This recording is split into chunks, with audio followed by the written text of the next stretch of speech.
Thank you very much. This is always a scary moment. When you've been writing a book and not talking to audiences, you think you're going to forget everything you ever knew when you have to stand up and talk. And on the plane this morning, I was thinking, do I want this plane to crash? Because I can't think of a single thing to say. And once you've done it 3 or 4 times and you sort of get back into the fact that you're not sitting in a small room about the size of a toot. And, people say to me, what do you write? And they visualise this book-lined study, leather couches, and Persian carpets on the floor. And I write in a place that is probably no bigger than your toilet. And it has a tiny window, and right at the moment, there is this pigeon pooping at the back of my neck. That is driving me crazy, because when I'm concentrating, it's going kukuruk, kukuruk. And that's where I write. There's no view, there's just 4 walls, and I can touch them when I do this. And there's a computer. And you spend 7 months of the year. I get up at 4:30 in the morning. I take a walk into the mountains where I live. I live in a quiet valley in central New South Wales. Take the dog for his walk, have breakfast, and by 6 o'clock I'm working. And I get up from the desk for the first time, unless of course I get to go for a poo or something. For the first time I get up at 6 o'clock at night. So I work 12 hours a day, 6 days a week. Sunday's a very big day. And sorry, I don't go to church, I haven't got the time. It's a very big day because I have to celebrate, and that's when I feed the chooks and the ducks and the horses and tell everybody I'm alive. So I've come out of that and I'm suddenly faced with you guys. So forgive me. I want to talk about change. Everybody talks about change. But I want to talk about change backwards. Changing back, not changing forward. Everything is about, we've got to change. I mean, change is happening all the time. Every time you wake up, and you wake up in the morning and you look at your gums and things, you scratch your bum and you probably fart, and change has taken place whilst you've been asleep. And so change is happening all the time, and we are always cajoled that we've got to control it, be with it, understand it, create it. And that's, if you'll forgive the expression, total abysmal bullshit. I want to talk about changing backwards. Changing backwards. We lose things on the way. We lose compassion, we lose energy, we lose spirit, we lose intelligence, we lose all sorts of things on the way. And we need to get them back. Most of all, we lose that most impossible ingredient, that wonderful, sensational ingredient in human beings called, we forget how to dream. We lose the dream. The dream, that thing. Can you remember when you lay on your back as a kid and you watched the clouds scudding by and you said, one day I'm gonna. What happened to the gonna? What happened to the dream? Somebody came along and said, stop dreaming. Get yourself a qualification. Get yourself a job.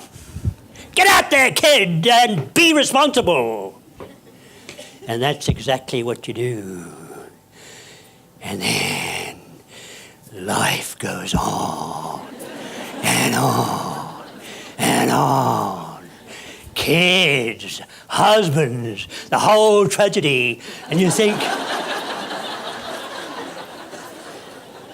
what happened to the dream? And when people say, well, what is it you want? And you think, you're 50 years old, and you know what you say. Do you know what you say? If you're a lady, if you're a woman, I think I'd like a new kitchen.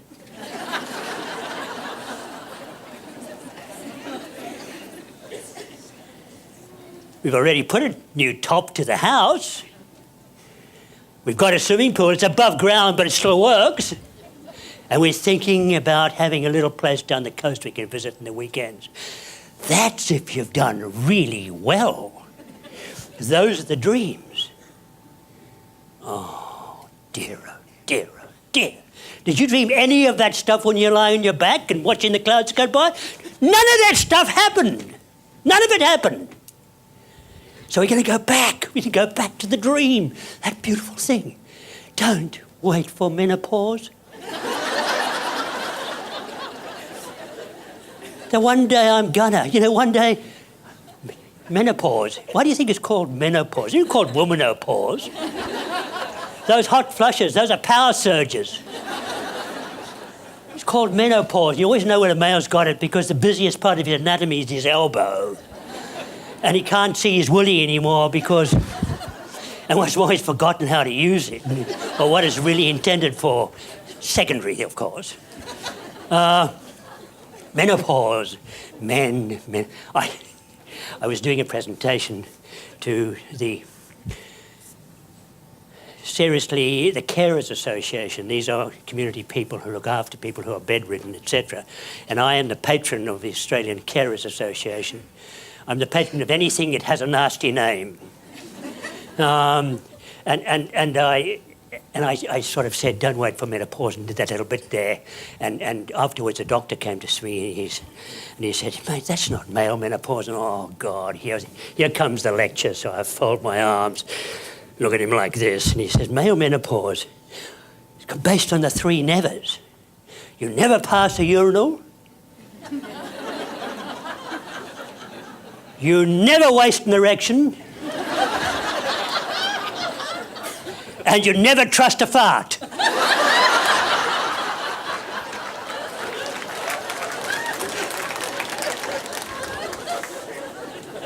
Male menopause. I have to tell you, it's got absolutely nothing to do with the speech, but no, I don't have to tell you.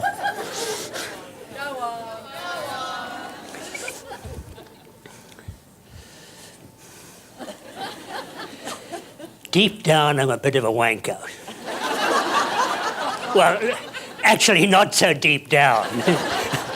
and I drive a Porsche.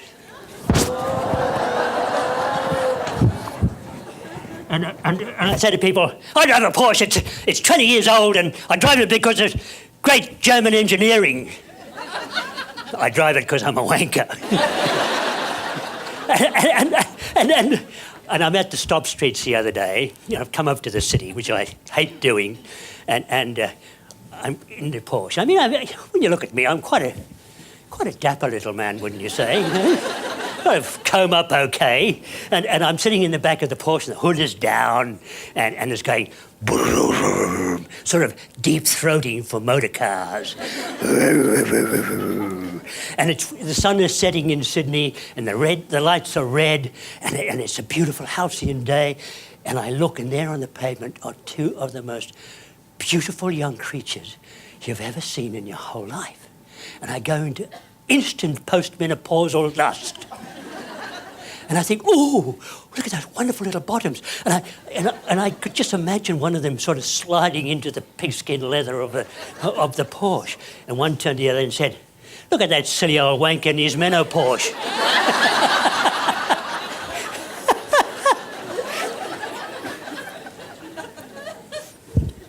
Dreams.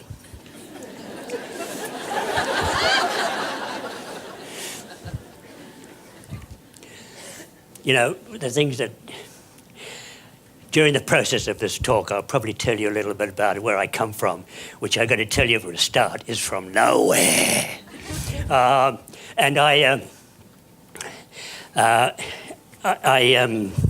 lost my train of thought now.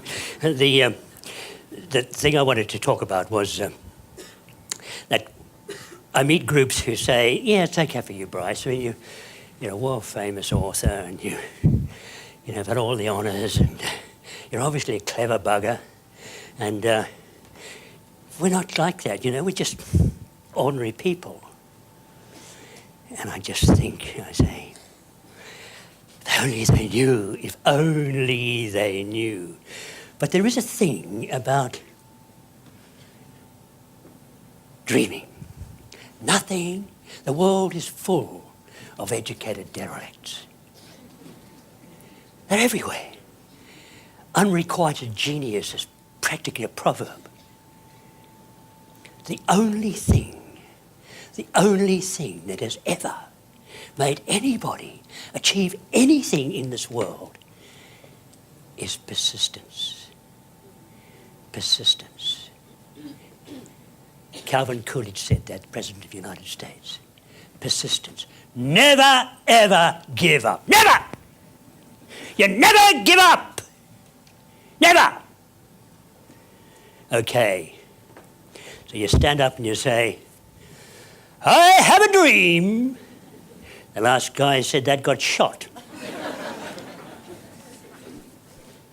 Without a dream, we are absolutely, totally nothing. We can be led by the nose. We can be told any kind of bullshit. We can buy any kind of nonsense because we have no focus. We have no focus. We focus simply on our work, our daily lives, the kids, etc. It's all communal focus. And I don't mean it in the sense of community. I mean it in the sense of your own private little community. We get so caught up with the community of family, with the community of friends, with the community of ambition, with the community of work, with the community of structures, that we lose entirely that central core, which is us, me. How long was it since you did something for the me? Not for the community, not for the kids, not for the husband, not for Auntie Millie, not for your parents. For you. For you. That deep need human beings have to be unique, to be wonderful. And we all are wonderful. No human being ever born has got less grey matter in his head than any other. So it becomes a question of how we think about ourselves, what we do about that thinking and that thought process, how we mature it into something that is terribly important. You guys are mostly leaders. Whether it be covert or overt leadership, you are nevertheless leaders. But how are you leading yourself? How are you leading yourself? We think that giving is leading. We think that giving of ourselves is everything. It's only a part of something. And when you do something for yourself and you have this total, complete belief that you are unique and wonderful and powerful, and I don't mean in the kicking people in the arse sense, but powerful in the sense that nothing will inhibit you from achieving what you set out to do in a spiritual way. Forget about that big salaries, forget about the CEOs, forget about all that crap. What we're talking about here is you. It's your spirit, your sense. Okay, so you're going to be a dreamer. There we are. I'm asking you today to dare your genius to walk the wildest unknown way. Now, what does that mean? It sounds a bit of a cliche, but what does it mean? To dare your genius, because we all have it. We all have that genius. To dare your genius to walk the wildest unknown way. Okay. First of all, you've got to stand up. I wonder if this is going to collapse. See, I dared my genius to stand on that. You've got to stand up in front of your loved ones, in front of your friends, in front of everybody and say, I have a dream, and pronounce it. Not, I have a little dream, and if nobody's actually looking, I'll have a bit of a go. You stand up there and you say, I have a dream. And everybody around you falls on your back and kicks up their legs and laughs and says, ha ha ha! You have a dream. Oh. They're the ones who are lying on their backs, kicking up their legs, giggling. When you cut down the tall poppies, only the weeds are left. I have a dream. And you enunciate it, and you talk about it, and you commit yourself. You commit yourself. Okay, dare your genius to walk the wildest unknown way. There you are. You wait, you always wait for a lovely day. The birds are going. Sun is shining. You go to the wildest unknown way. You open the gate to the wildest unknown way. You're walking on daisies. That's you. You're having a dream. You're going to walk the wildest unknown way.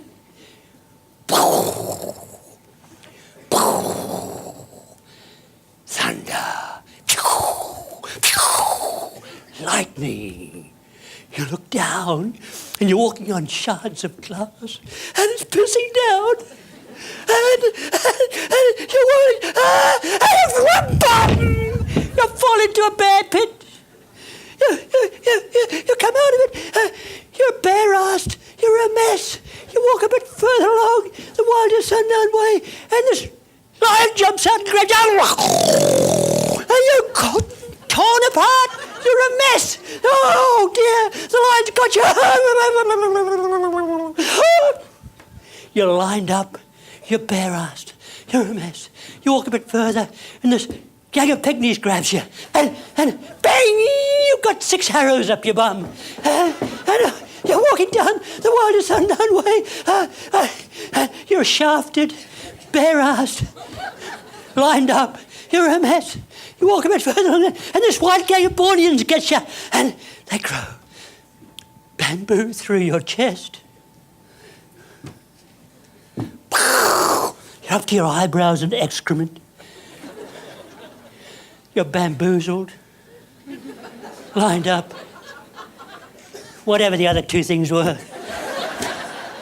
There you go. This is the wildest unknown way. One day you're here. Haven't heard a bird in months. You look up, the cumulus nimbus have separated. Blue sky, sun comes down, look down, you're walking on daisies.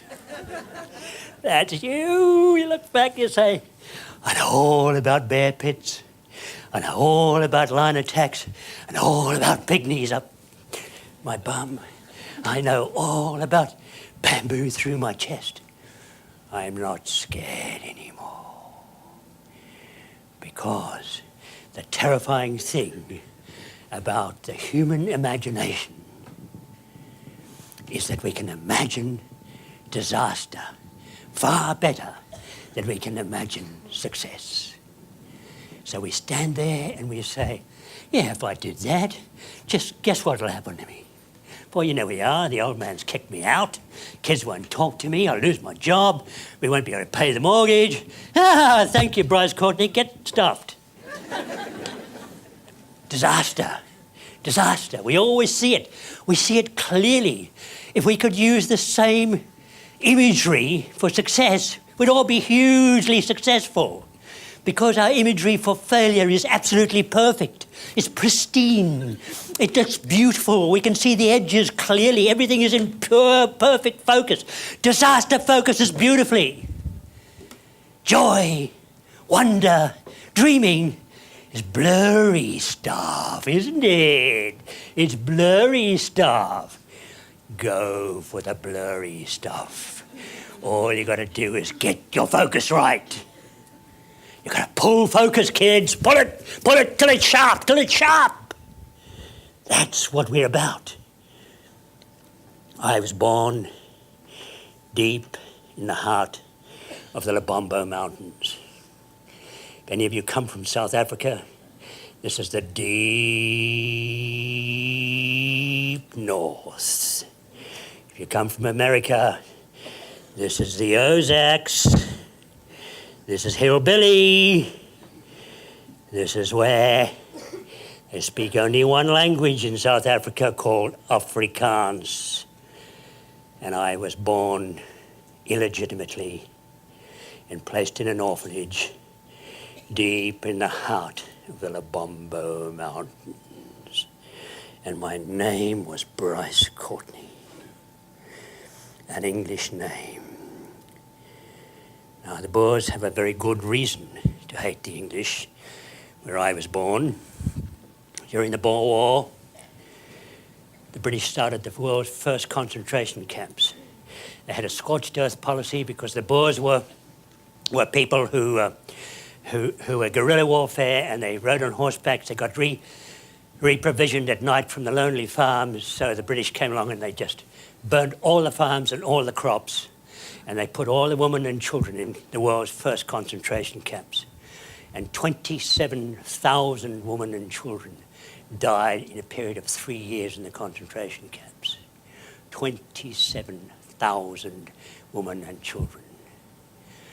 And where I was born, in a little town called the Devil's Canyon, Devil's Kloof, the Devil's Canyon, there was a graveyard for children, and it contained 5,000 little crosses. And I was born with an English name. And they gave me shit. I got beaten up so badly every day. What you have to understand about the Afrikaner people, they're of Dutch descent. They spent 300 years in isolation. The Industrial Revolution passed them by. And they ate meat for breakfast, lunch and dinner. And when they're 5 years old, they're already 7'9". And when I was 5 years old, I was about 2'3". And they beat the crap out of me. You learn the hard way. I lived on the boys' farm, about 5 or 6 miles out of this little town. And at about 7, I'd say, "Ach man, don't hit me. Please don't hit me. I tell you what, I'll tell you a story." And they'd say, "It better be a good story, or ons sal jou verneek," which means we'll beat you up. I invented the world's first cereal. Every day, they never knew the ending till the next morning. Any bastard touched me, no ending to the story.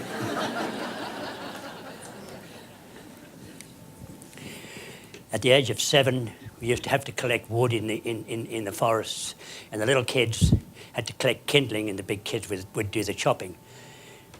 Being a smart ass, which I've always been, unfortunately, amongst them, I'm a smart ass wanker. You know?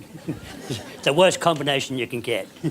And being a smart ass, I wanted to use the chopper. So when nobody's looking, I grabbed the axe and chop. If any of you want to come and look, there's the scar. I chopped off this little finger right down to the bone. And the matron called me in, made me drop my pants, no underpants, didn't know they existed at those stage, and beat me. Used to be called Chinese writing. And I was a world champion Chinese bum writer, because I had so many strokes of the cane every way that, and she beat me, and then she wrapped my finger around, or my hand, in a dishcloth and said, "Walk to the doctor," which was 5 miles. Time I got to the doctor, it was a Saturday. I got to the doctor, Saturday surgery. All the farmers, or the Boers as they called them, came down from the high mountains to surgery, and all their wives, etc.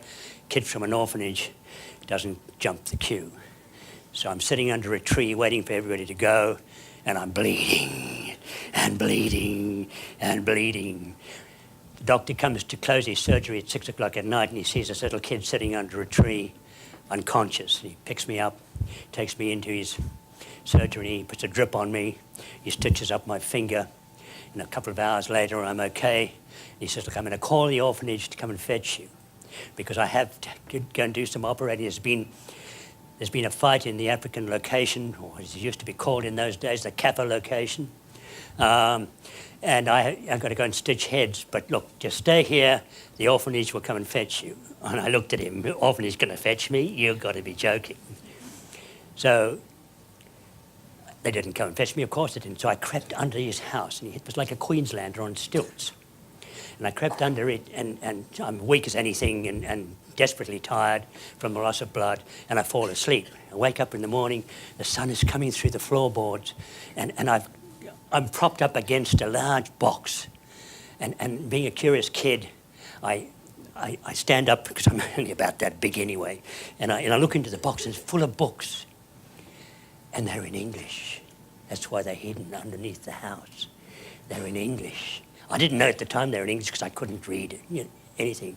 But there's this one book, this one red leather book. It had green verdigris on it. But the edges of the pages were in gold. It was the most beautiful thing I had ever seen in my whole life. And I put it in my khaki shirt. It's the first and only thing I think I've probably ever stolen in my life. And I walked back to the orphanage in the early morning, about 5:30 in the morning. I hid the book under a big rock. About 3 months went by, and a temporary teacher came down from Johannesburg. And she earned my trust. Nobody at that stage, nobody, I trusted nobody, because every adult ever be known had beaten me. And she earned my trust somehow. And I took her my book, and I said, "Please, miss, can you teach me to read this?" And she opened it. She said, "But it's in English." I said, "I don't care. Just teach me. Teach me any language. I don't care." She started to teach me. She was only there for 2 terms. At the end of 2 terms, I was reading quite well at the age of 7, starting late. Every month from then on until I was 11 years old, she would send me 2 books and an exam paper and a letter. At the age of 11, she said to me, "There is a scholarship going for South Africa's most important private school. 2,700 kids sit for this scholarship. I want you to enter it, but you won't get it. You're 11 years old, you're too young, but it'll be good practice." I won the scholarship with an average mark of 98%. 11 years old, barefoot, and I'm going to the poshest school in the country.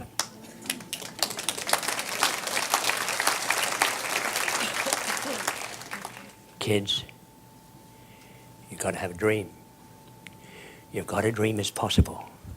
Let me tell you a story. I did a book tour of South Africa in January. In the orphanage with me was a cousin. We looked like twins, except he was Afrikaans, I was English. I hadn't seen him since I was aged 11. And I heard that he was living in Cape Town. So this January, I got the South African government. It's lovely when you're a bit important. And I got the South African government to locate him. And I phoned him up and said, "Could we have a drink at my hotel? Now, I want you to see this picture. Here's the Porsche driving wanker. I've just addressed maybe 800 people at a literary luncheon. They've applauded me. It's all terrific stuff. The big Mercedes limo has arrived to take me back to my hotel, and I'm going to meet my cousin, and I'm very excited about this." And I arrived, and the chauffeur opens the door, all the tankery that goes on, and they opened the door, and I stepped out, and I thought, "Oh, this is very strange." The doorman is an African, big, tall, big man, and he was wearing striped pants and cutaway Zimbabwean bow tie and a big top hat as doormans of the Dorchester do in London, you know, the full bit, looking marvellous, this large black man, beaming face, in this ridiculous outfit. And he's persuading this drunk that he can't come in. And the drunk is saying, "Ah, man, of course I can come in. My cousin is here for giving me a drink." He was a derelict, he was drunk, he was dirty, he had no teeth, and he looked exactly like me. There but for the grace of God. There but for one teacher, the power of one. That's why that book is called The Power of One. It's for Miss Bornstein, it's not for motivational reasons. But for her, I would never have been possible for me to dream. I heard somebody today, the last speaker on the screen was that fabulous Aboriginal teacher. He talked about literacy. When you teach somebody to read, you open up the whole world. Anything becomes possible. When they can't read, they are doomed. They are absolutely doomed. Right now, 32% of the students graduating from high school in this country cannot read. 32%, that's almost 1/3 of the population. If you work it out, by the year 2020, it has to be 42% that will not be able to read, that will be illiterate. They'll be on the dole. They can't work. They'll mostly be drunks. Where do you think our society is going to be in the year 2020, when another 40% are retired, leaving 16% to look after the entire nation? When you give a child a book and make them read, you give them life, sustenance, and a future. When they haven't got it, they're dead. Here I arrive in this posh boarding school. The first night the housemaster says, "And on Wednesdays, you queue up outside my office for pocket money." Shit. What a joint. Pocket money. So Wednesday I'm standing there. I never had any pocket money. I never had any underpants either, but never had any pocket money. So it comes to my turn and he says, "Sorry, lad, your mother didn't leave you any." It was the first time I ever realised I was poor. Kids don't realise they're poor. They're dreamers. They see things. They see possibilities, but they don't see that they're poor. Now, I've got to tell you something about this school. Here I am. I'm arrived. Like the woman at the local church in Davis Kloof have knitted me 47 pairs of grey socks. I only need 5 or something. They've made me shirts from old sheets. They've got some grey flannels and they've tailored up some pants. And they've also got the blazer material. And they've embroidered the school badge. Now, school badges are done by machine embroidery. This is so beautifully done that everybody says, "Hey, what's wrong with your badge, old chap?" Because I'm ashamed of this beautifully thing, because it's perfect, absolutely perfect. And there's me in this new boarding school environment. And I decide, because I'm nobody, and I know I'm nobody, I've got to hide. But where shall I hide? And the answer is, I decide to hide from the front. Very good place to hide, the front.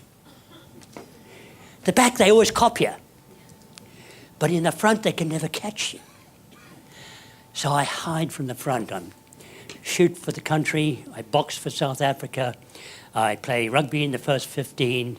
I get a first-class matric, and I'm head prefect of the school. All hiding from the front. You've got to watch these cunning bastards. The holidays come. All the Chevys and the Buicks and the Cadillacs arrive to take the kids home. And there's me. I got a choice. Back to the orphanage or on the park bench. I'm on the park bench in Joubert Park outside Central Station. And there I meet the derelicts. All the bums and the drunks and everybody else. And they are just marvellous to me.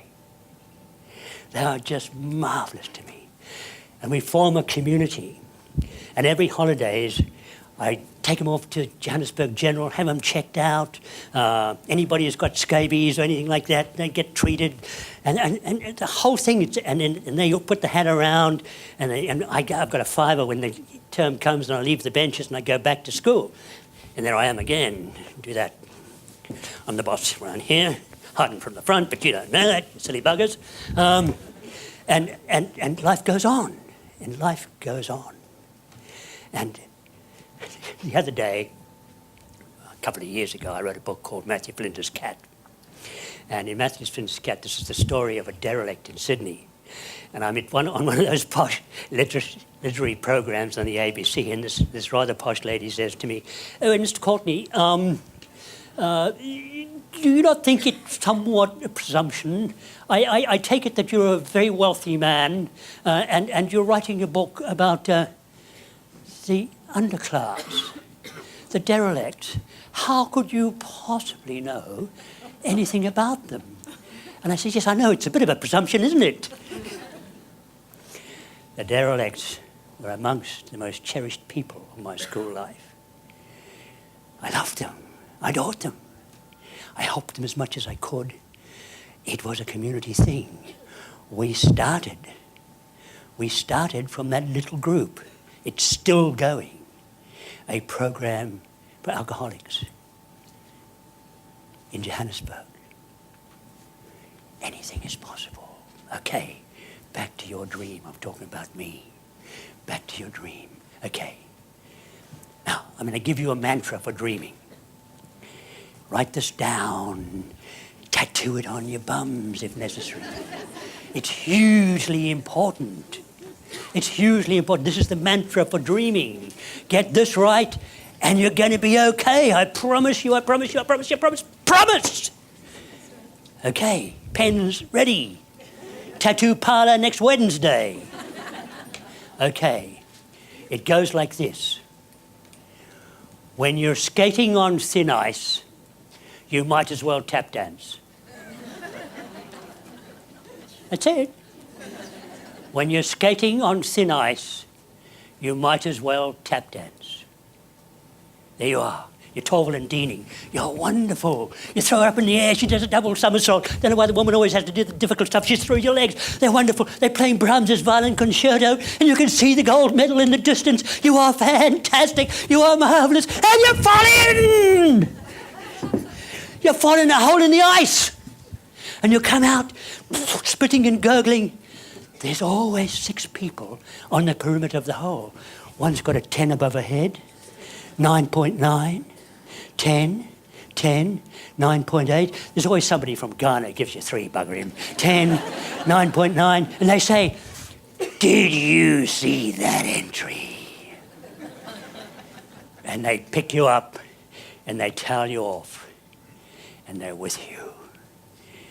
Because there is nothing in this world more compulsive than a dreamer. Dreamers are leaders. All the other people are street sweepers. They're keeping everything nice and tidy, the status quo, everything is beautifully done. Don't rock the boat. When you dream, you can look over the far horizons. You can pull focus from anywhere, kids. If you're a dreamer, and don't wait for menopause.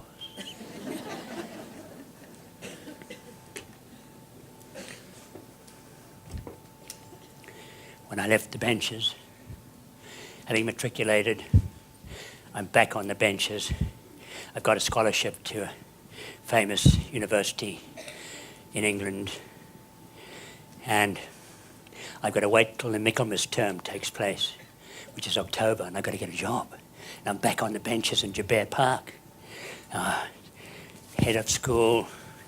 I think I topped South Africa in 5 of the 7 subjects. Doing okay, sitting on the benches.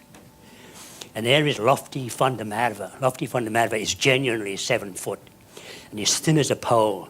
And he looked after me from day one, and I've looked after him. He's like a father to me, and I looked after them all, and I loved them too much, but I loved him especially.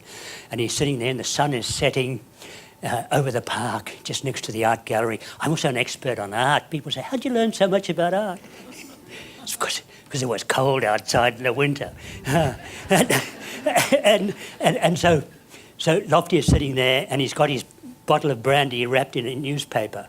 And I'm sitting next to him, and I say, hey, Lofty, mate, that's the Rand Daily Mail. He says, yeah. He says, it's a good newspaper. And Lofty can't read, by the way. So I say to him, hey, Lofty, that's a situation's vacant. I got to get myself a job. And he says, oh, no, man, Bryce. He said, if I take the cover off this bottle, people will think I'm an alcoholic. He gives me the newspaper, and there, you've got to be a dreamer, kids. You've got to be a dreamer. There is the job I always wanted. Always, all my life. Junior zookeeper. I love animals. I've always loved animals. And I think, well, I won't tell them I'm going to university in October, and it's only January now. Well, it was late December. And I have all that time in the zoo. There's the kangaroo from Australia. Koala bear sleeps all day, just lazy bugger. Stuff like that. I could do that stuff. I'm good. And I could see myself in the khaki uniform with the lapels, capped, junior zookeeper. Oh, boy, was I going to be good. Now, remember, I'm used to winning. There is no way I'm going to lose this interview. I walk in there, I'm so confident. The job's mine. They just keep interviewing me. Tell you what, the interview for the Rhodes Scholarship wasn't anything like as hard. They keep interviewing. I'm thinking, it's only for a junior zookeeper, for goodness sake. Finally, they say, OK, you've got the job. Go and get yourself a uniform. Go to that room there. I get to the uniform. It's the same thing all over again. There's a guy with a thing around his neck, and he's measuring me, my inside leg. And this is Johannesburg Zoo, 1949, and they're treating me like I'm getting a Savile Row suit done. And I think it's only a pair of khaki shorts, khaki hose, lapel. God, what's all this about? Finally, about after an hour, he says, OK, you can come back in two weeks. So I walk around the zoo a bit, find out where the private entries are, get back onto the benches, say, fellas, you guys want to visit the zoo, just let me know. I know how to get you in, don't have to pay. 2 weeks go by, and I walk in and they say, well, go and get your uniform. And I go to this place where they measured me, and go into the room, and there's this guy standing there. There in the middle of the floor is a chimp's uniform. Seriously, there's a chimp's uniform in the middle of the floor. And I'm waiting for my uniform, and he says, try it on. I said, you've got to be joking. He said, you don't think I'm going to wear that? Oh, come on. I said much ruder things than that, starting with F and off. And he said, 15 pounds in the hand, no questions asked. So I'm into the chimp's uniform. And he explains to me that this is a live chimp. Male has died. And they need a surrogate male because there are 7 chimp females grieving, and they grieve. And I'm the surrogate chimp. And all I got to do is go in for a couple of hours every day into the cage. Now, I'm 16 years old. I've never had a cuddle in my life. In fact, I have never actually been kissed. No woman had ever put her lips on me by the time I was 16 years old. And I got 6 of them. And they are gorgeous. They love me. I'm going to tell you, they adore me. And they're having cuddles, they're kissing me, they're loving me. Now, there's just a certain amount of, a certain amount of hugging you can do and kissing. And after a week or so, I'm getting pretty bored with this stuff. So I decide, I go to Johannesburg Library and I read up all there is about chimps. And of course, a chimp has got an intelligence of a 7-year-old. think, well, you can teach 7-year-olds lots of things. Next thing you know, got an old gramophone wind up. We're doing a dance with movement. We are terrific. And there's the 11 o'clock chimp show for the kids and the 3 o'clock chimp show. I'm making a fortune because I'm getting 25% of the gate. And I'm making a fortune. This is fair income, honestly. And I'm marvellous. And one day, even a 7-year-old can get fairly boring. And we've worked out a few routines, and I'm sitting there up in the branches going, and directing the ladies down there with my baton, and the kids are screaming and loving it. Oh, God, I'm bored. I'll just do a bit of a somersault and get down and maybe ham it up a bit. And I hit a branch and I go, pew! Over the bars into the lion's cage next door. It's a huge black male lion I've been eyeing off for months. And he hates me. And I'm in his cage. And the kids think it's part of the act. And I'm screaming, help, help! I'm not a chimp, I'm a human being! Get me out of here, help! And they're screaming, you can't hear a thing. There's one, and this lion looks at me and goes, like this, and this saliva is dripping from his teeth. And I help, help, help! And the lion comes up to me, and George goes and he says, shut up, you fool, or we'll both lose our job.